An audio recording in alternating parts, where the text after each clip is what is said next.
So, in my opinion, if they just tweaked the story a whole lot, left the special effects only to practical or minimal CGI in this movie, even if you did a smaller movie, which this one was, it was done on a shoestring budget, very low budget. George Romero kept blathering on about how he wanted creative freedom after Land of the Dead. He got it, but what he did with it is not to the fans' delight in every camp.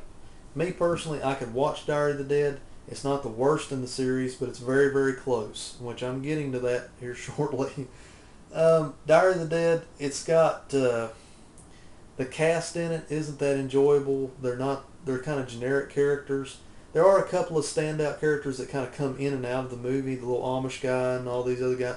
Some of them are kind of slightly enjoyable to watch, but they just come into the film and they leave the film. It doesn't really leave you with that same kind of cliffhanger and ambiguous feeling like the other ones did, even though they tried to do it in this movie with the girl being locked in the vault and creating the video that you're watching and all that. It just didn't leave anything to be it just didn't leave anything for you to want to see more of. So it's just kind of like, it's one of those deals where I like Land of the Dead probably just a smidge better than Diary of the Dead. But even so, Diary of the Dead, it's a piece of history now. He made the movie. His name's all over it. George Romero. George Romero's, it's out there whether you like it or not. Diary of the Dead is another George Romero zombie flick. Not in the traditional sense. It's got decent zombie makeup. There's not as many zombies in it. If you can get past the shaky camera and some really bad CGI in some scenes. Although this one, much like Land of the Dead, it didn't have quite as much bad CGI as Survival did, but it still tried to meld the two, practical and, CGI together. And I think it did it okay. Probably not as good as Land of the Dead or some of the others out there, but anyway, moving on. It's kind of my lackluster thoughts of Diary of the Dead. It's got feature commentaries for the Reeker, feature-length documentary on the film's cast, crew, and creation of the movie. The roots, the inspiration for the film, kind of gives you some background. It's kind of some basic behind-the-scenes type stuff. Character confessionals.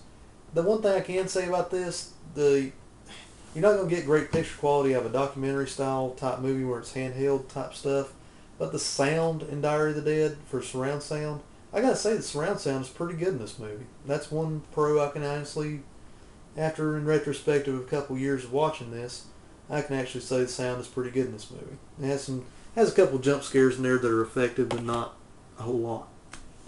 So there's Diary of the Dead, guys. Another shot of water and we'll round out the series here.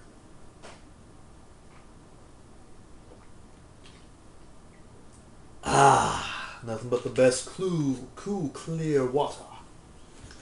Okay, dudes. I did a recent pseudo unboxing on this George Romero's Survival of the Dead pickup that I imported from China. As a matter of fact, I found out after doing a little research on my receipt from eBay where I purchased this import.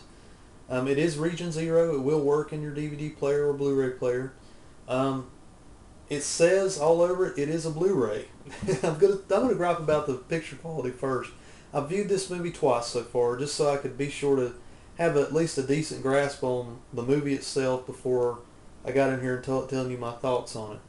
But to kind of piggyback on the recent video I did on the unboxing of this particular disc, you can see the Chinese writing there on the spine, I believe, and some here on the inside of the inside of the little cover. I mean, it's got a good presentation. It's a shiny cover and it looks neat and everything. And I don't know, it's just one of those deals. You can definitely tell it's an import. But about the Blu-ray here, guys, I made a big deal about that the other day during my unboxing. But know a man who can tell you when he's been proven wrong. He can accept his faults and talk about them. He's a good man. A man such as I. Let me tell you guys, I am not sure if this is a Blu-ray or not. I put it in my Blu-ray player and it registers. Now get this. It says 1080p on the box, which it might be some kind of weird bootleg. I don't know. This looked like a regular release of Survival of the Dead overseas. It says 1080p beyond high definition. When I put it into my Blu-ray player, it registers as 720p. So I don't know whether they've just done an upscaled DVD rip or something. It looks legit. It's got all the the menus and everything. It doesn't look like a bootleg video that you might pick up at a like a DVD show or a flea market or somewhere like that. I'm thinking it's not a bootleg. It's just some kind of downgraded picture Blu-ray. It's strange. I don't understand it, but this will be released on DVD and Blu-ray in the U.S. soon after it goes through this reverse marketing campaign where they put it out on video demand first, released it overseas on video. People have already seen this movie, and then now finally they're going to release it in the U.S. in theaters, a limited release in theaters, which I don't see why they're even bothering doing because, much like myself, people that are George Romero fanatics and can find it for cheap, they're going to go ahead and get this movie anyway, so why even bother with it? So, guys, let's get right into it. By now, if you're a George Romero follower or a zombie movie follower, everybody knows the story of Survival of the Dead.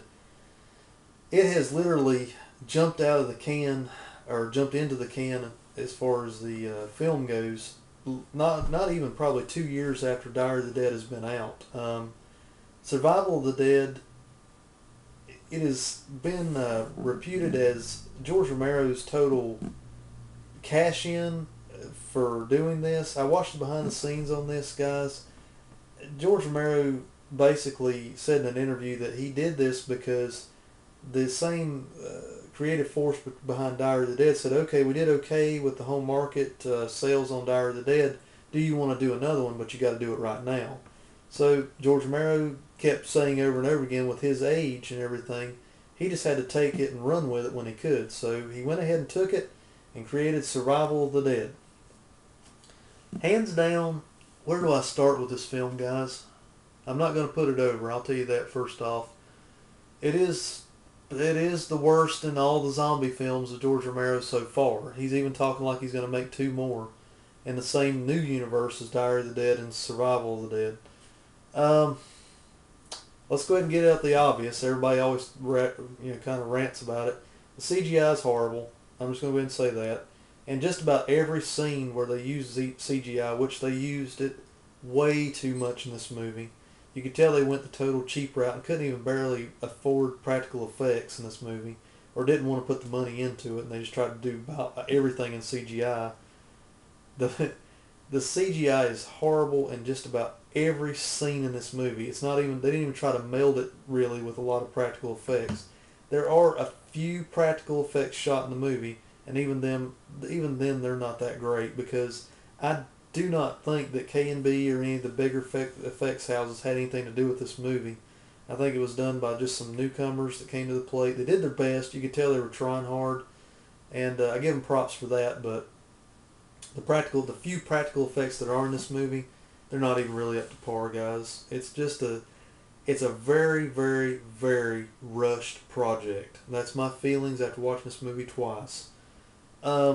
There's no memorable zombies in the film. The cast in the movie is just not a good cast. I'll just say it that way. Even though probably in their minds they're getting to work with George Romero and they're making history, but the cast is not great, guys. They could have gotten better actors. I'm sorry. It's another one that they shot on location, I believe, in Canada or somewhere. I'm not sure where they shot it. Let me just stop here and say too what I was saying before about the locations of Land and Diary and now Survival.